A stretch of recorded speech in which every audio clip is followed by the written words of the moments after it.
Hi, I'm Krista, and let's face it, clients in the hospital do a lot of laying in bed, and we're not worried about them being bored, we're worried about pressure injuries. So let's get under the skin today and talk about all the must-knows about wounds and hygiene for the NCLEX. So let's start with the integumentary system, the skin. It's the largest organ in the body and it protects our muscles and bones. It's also our first line of defense against microorganisms. Also, it can help us regulate temperature with things like perspiration and prevent moisture loss. It also senses pain, pressure, and temperature to let us know if something's wrong. So when that skin barrier breaks down, we're worried about a top concern for our hospitalized clients, and that is pressure injuries. So this is a nursing sensitive indicator, so good nursing care can prevent them. A pressure injury is an injury from prolonged pressure, friction, and/or shear. So prolonged pressure happens on these bony prominences like the sacrum and heels, and that causes that bone to put pressure on the skin, decrease perfusion, and lead to injury. Then we see friction. That's from rubbing against a surface like a bed or a wheelchair, and that causes superficial skin damage.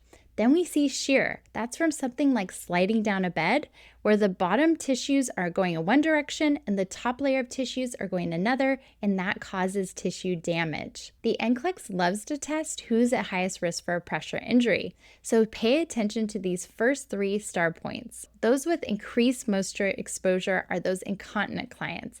They are at high risk because their skin gets soft from moisture exposure, leading to injury.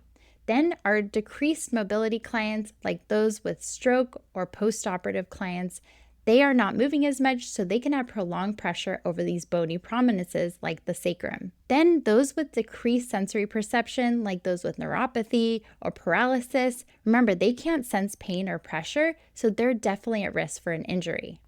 Then we have those with decreased nutrition or perfusion, like our diabetic clients. They have decreased perfusion, so there's not as much nutrients getting to that skin, and it can cause that skin to get fragile and weak. So what do we do with these clients? We assess their risk for a pressure injury, and we assess their skin. So we use a Braden scale to assess their pressure injury risk, using factors like mobility and nutrition to score them. A lower score equals a higher risk. So any score less than 18 is at risk for a pressure injury. Remember, we assess the skin and the Braden scale at admission and at regular intervals throughout their stay in the hospital. Then we assess bony prominences and under medical devices because this is where pressure injuries tend to happen. If an injury is found, we do not massage the reddened areas. That can cause increased tissue damage. Instead, we need to document and determine the stage of the pressure injury. So for pressure injuries, I want you to think we start at the top layer of the skin and we get deeper and deeper with each stage. So for stage 1, think the skin is intact. We see non-blanchable redness like this, so it's red, and when we push on it, it stays red. Remember, it's okay to push on skin to test if it's blanchable or not. It's not okay to massage reddened areas. That's what causes tissue damage. Stage 2, we're seeing partial thickness loss. So we're taking off that top layer of skin and the skin is no longer intact. Then we see a shallow wound or blister like we see here. So now we're at stage 3, we're even deeper to the subcutaneous tissue. We see full thickness loss with visible subcutaneous tissue like we see here. So at stage 4, we're at the deepest level and we're seeing full thickness loss with exposed muscle, tendon, or bone like we see here. Now we're at instageable pressure injuries where we see full thickness loss, but we see slough, which is that stringy yellow substance, or eschar, which is that necrotic tissue. It's in the way of that wound bed and we can't stage it. Therefore, this wound must be debrided before we can stage it. So for our deep tissue pressure injuries, it's like a giant bruise from prolonged severe pressure. We see it's non-blanchable with dark discoloration, usually red or purplish, and it feels spongy, and it looks something like this. So our NCLEX quick check, we see in what stage of pressure injury is the skin intact with non-blanchable redness. Remember, that's at the surface of the skin when it's intact. It's a stage 1.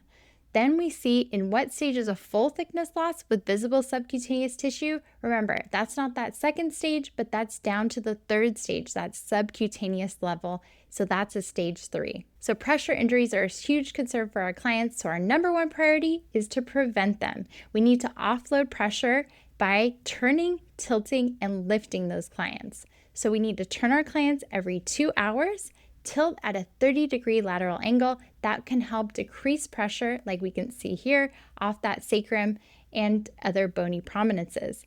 Then we also need to lift them. We need to lift that head of bed 30 degrees, but no higher, because lifting it higher can put pressure on that sacrum and cause them to slide down the bed, and that will cause that shearing. So using pillows, wedges, or devices to lift body parts, like we see here, floating the heels, decreases pressure on those bony prominences and can decrease that risk of injury.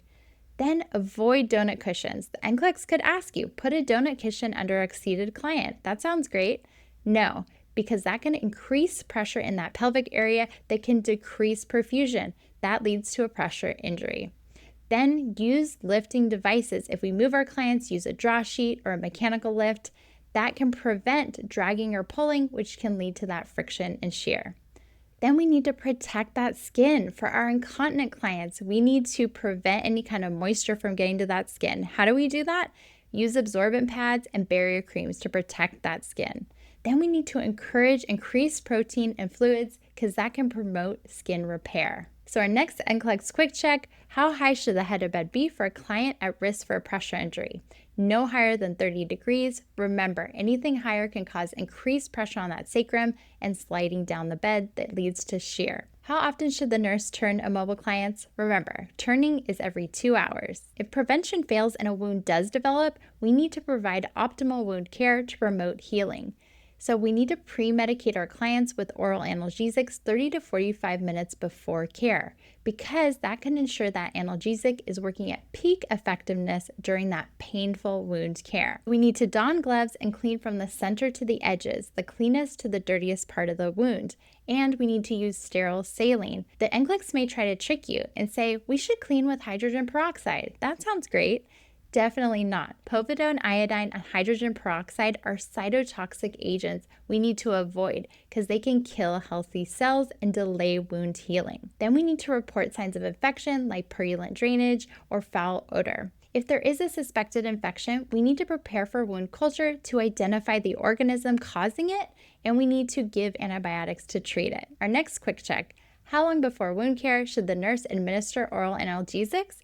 That's 30 to 45 minutes before, to ensure it's working at peak effectiveness during that painful wound care. The nurse should clean the wound with hydrogen peroxide. True or false? Definitely false. That's a cytotoxic agent. Instead, use sterile saline. So from dirty wounds to clean skin, we need to protect that skin barrier by promoting good hygiene. So when bathing, we always need to provide privacy by draping parts of the skin that we are not bathing. Then we need to wash from clean to dirty. Remember, we don't want anything dirty getting into a clean area.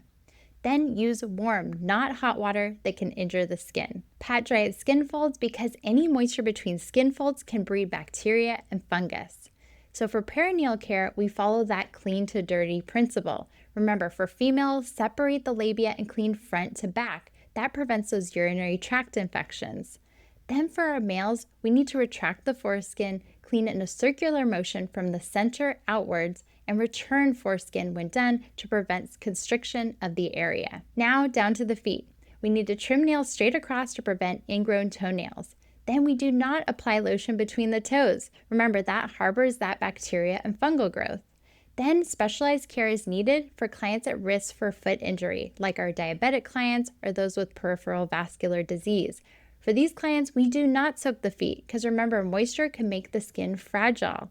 Then we need a healthcare provider order to trim the nails, because they're increased risk for foot injury. So for oral care, we always need to put our clients in a semi-Fowler's position to prevent aspiration. For our ventilated clients, we need to use chlorhexidine, because that can prevent ventilator-associated pneumonia. So our next quick check: should the nurse wash from dirty to clean or clean to dirty? Definitely clean to dirty. We don't want to put anything dirty in a clean area. Then the nurse should not soak the feet of clients with diabetes. True or false? Definitely true. Remember, they're at more risk for foot injury, so we do not soak their feet. So caring for the living means protecting that skin. But even after death, we need to continue to provide respectful care to these clients. We need to support and respect religion and culture for our client and their family. We need to connect them with a chaplain if they want it, and allow them time with the body. Then we need to ask family if they want to help with postmortem care. This can make them feel connected to their loved one. Then we need to position the body supine with the head under the pillow. That can help prevent discoloration in the face that happens after death. Then we need to clean that body, cover it with a sheet, and apply ID tags for transport. Notify that organ donation agency if they are an organ donor. Last quick check. Are family members allowed to assist with postmortem care? Definitely. That can help them feel connected to their loved one. Now you know how to master wounds and hygiene on the NCLEX.